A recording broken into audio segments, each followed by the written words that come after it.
রমজান মাস আমাদের আত্মশুদ্ধির পাশাপাশি শারীরিক ও মানসিকভাবে সুস্থ থাকার একটি অনন্য সময়। সিয়াম সাধনা আমাদের মানসিক প্রশান্তি এনে দেয়, কিন্তু দীর্ঘ সময় উপবাসের পর আমাদের শরীর কিছুটা দুর্বল হতে পারে।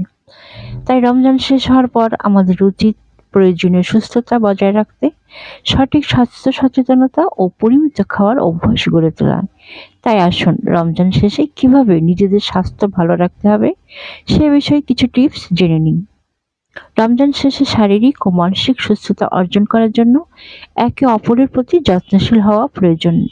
পর্যাপ্ত পানি পান, সুষম খাদ্য গ্রহণ এবং নিয়মিত ব্যায়াম আপনাকে সুস্থ রাখতে সাহায্য করবে।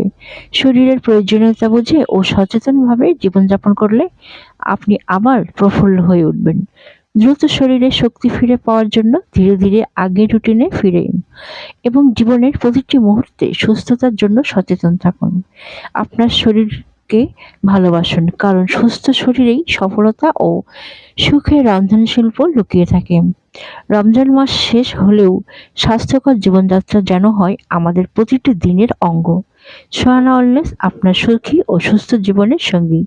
আপনার সুস্থতা নিশ্চিত করতে সঠিক পন্থা অবলম্বন করুন এবং রমজান মাসের পরেও পুষ্টিকর খাবার খান এবং স্বাস্থ্যকর জীবনযাপন করুন। সুন্দর সুন্দর টিপস পেতে সোহানা ওয়েলনেসের সঙ্গেই থাকুন।